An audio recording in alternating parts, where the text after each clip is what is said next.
Hello everyone. Today I thought I'd talk about the Tree of Life in Kabbalah from a map-wide sense of what is very extraordinary and interesting about it in terms of its relationship to psychology. So, I don't want to get into the weeds of, people talking about, good or bad. I just want to talk about what is so incredible about it in terms of the hemispheres of our mind and perception. The first thing I'm going to say is that what's really interesting about the Kabalistic Tree of Life is that it is multidimensional Trinitarian abstraction, right? And I know that sounds really odd, but in terms of symbol sets, we all know kind of the yin-yang, and the symbol of the yin-yang is that the masculine is moving into the feminine and the feminine is moving into the masculine, right? And it's a simple image, and simple images really hit us, they really impart the message very simply. In a sense, the tree is a little overly complex, but within that structure is a message. So looking at this simple system, imagine it blown out, So this is a symbol of the unity of opposites, that they're moving and balancing each other, right? What this symbol shows is at multiple levels, we have more abstract to more, how do I put it, solid, real.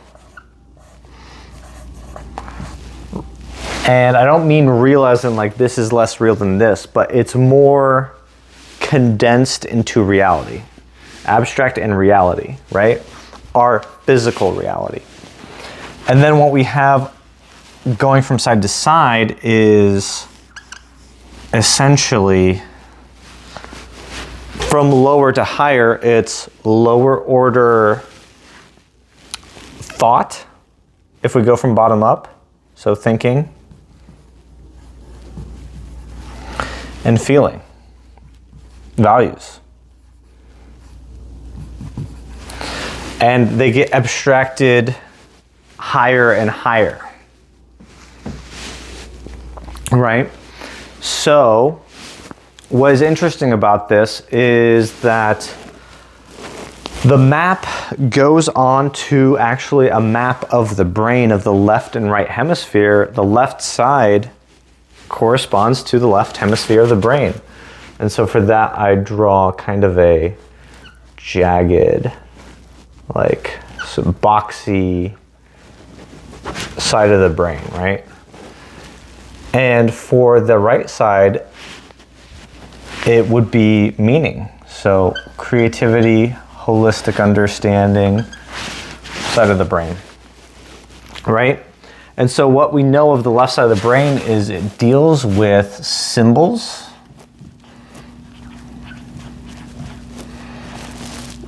calculations, math, and it deals with hard reality.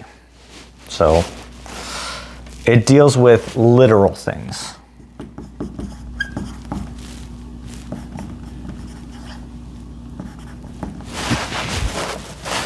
What the right side of the brain deals with is maps, spatial, and meaning.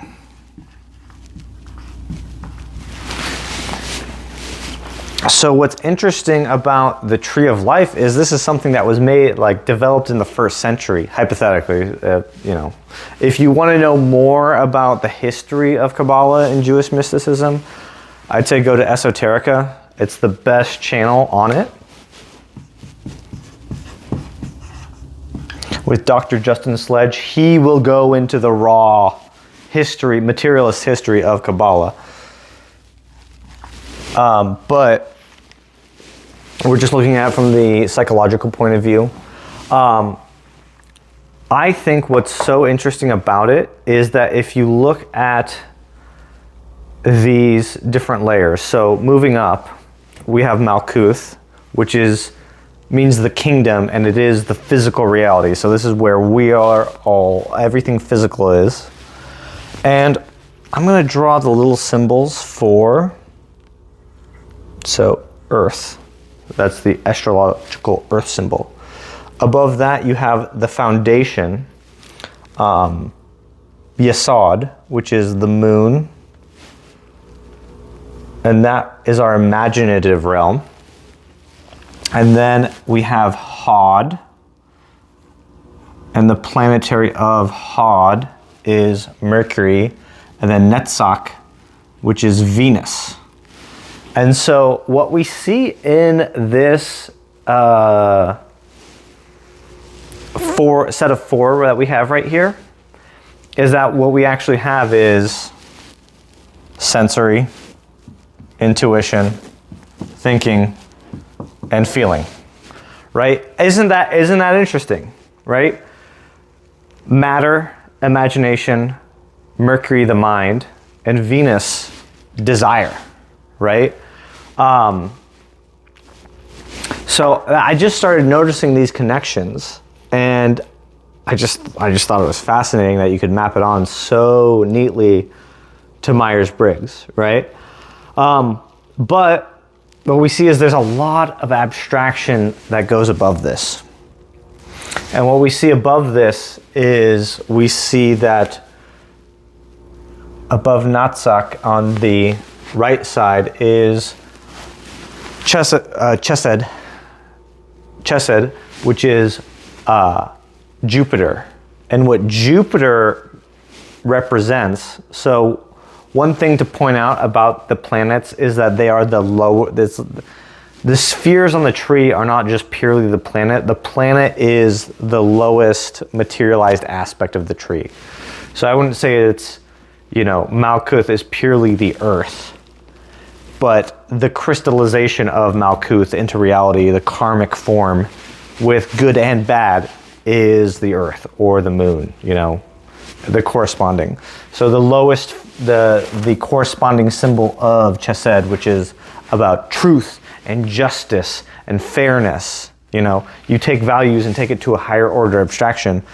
There's what I desire, and then there's what's correct, what should be, what should exist, how things should be judged fairly. And in the corresponding one, we have Gebura, and that is Mars.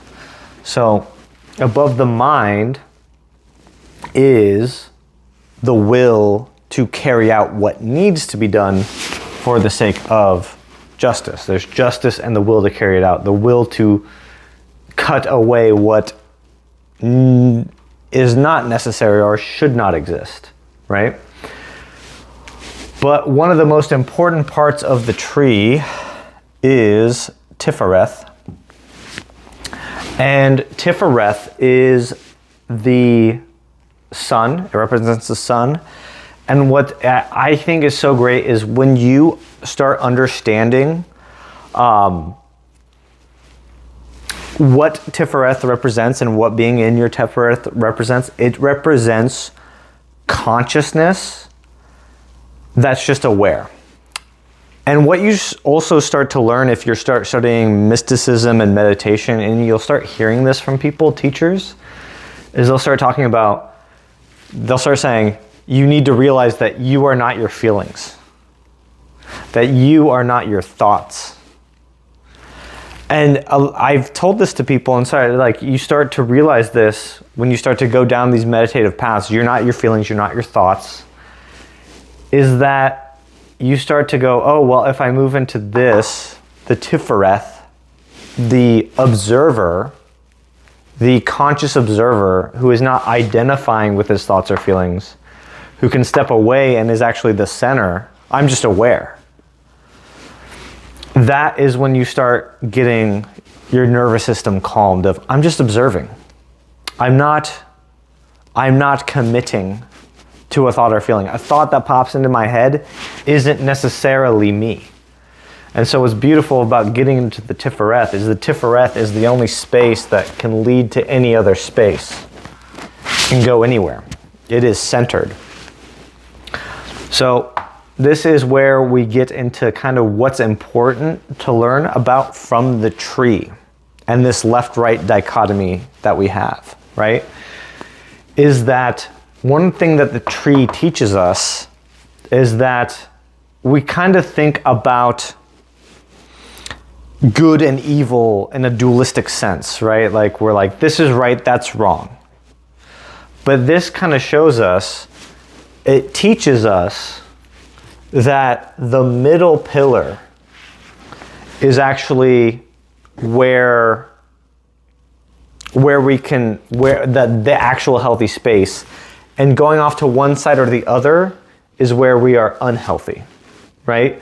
So evil stops being dualistic and consciousness becomes Trinitarian. Instead of that yin yang of just saying it's two, it's light, dark, good, bad, you go, oh, if I go too far towards thinking or feeling, or I just get stuck in Malkuth and don't see the rest, right? If I'm not centered above my imagination and aware that what my imagination is my imagination, you get thrown off. You get thrown off the center. So it's a balancing act. It's always a balancing act. I think one of the things that this you can see in real life, what's so funny is that you see in politics, you know, politics has kind of become, this side, the left side is called the pillar of severity, and the right side is called the pillar of mercy. Is that politics has become, well, everything that's merciful is good and everything that's severe is evil. You see this happen effectively, that the left essentially is everything needs to be merciful all the time. And the right in politics is everything has to be severe all the time. Everything has to be constricted, controlled, right?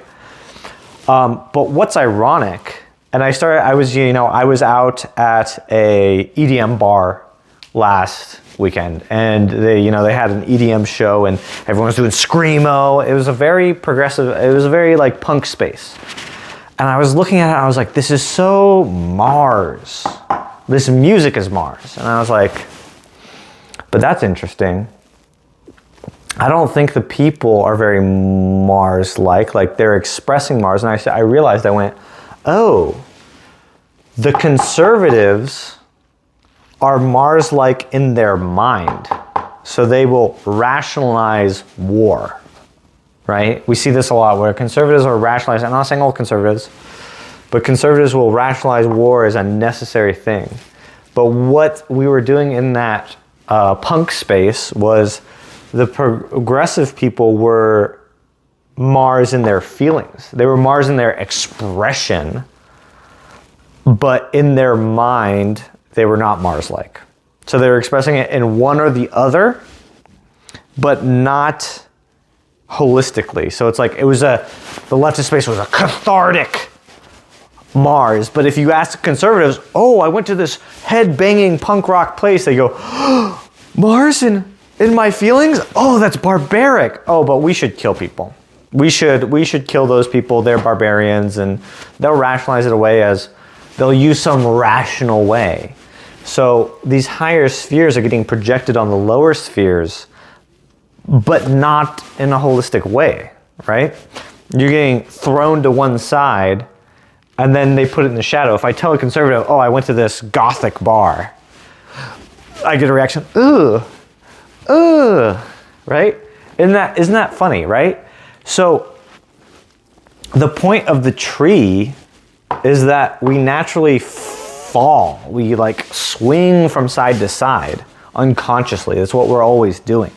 Swinging from side to side. But once you realize that you're swinging from one side to the other, you're going, I'm gonna lavish so much love on all these people, and then you go, ugh, I've done too much, now I have to be severe, or I've been too hard on everyone, and all of a sudden I realize I've been too hard, and then I fall into this other state of, oh, I have to be overly giving, I have to make up, I have to apologize. But to gain consciousness, to go up the tree, you have to start becoming conscious of this fluctuation and start synchronizing, balancing this oscillation within yourself, right? So yeah, that's what I wanted to talk about the tree. But yeah, have a nice day.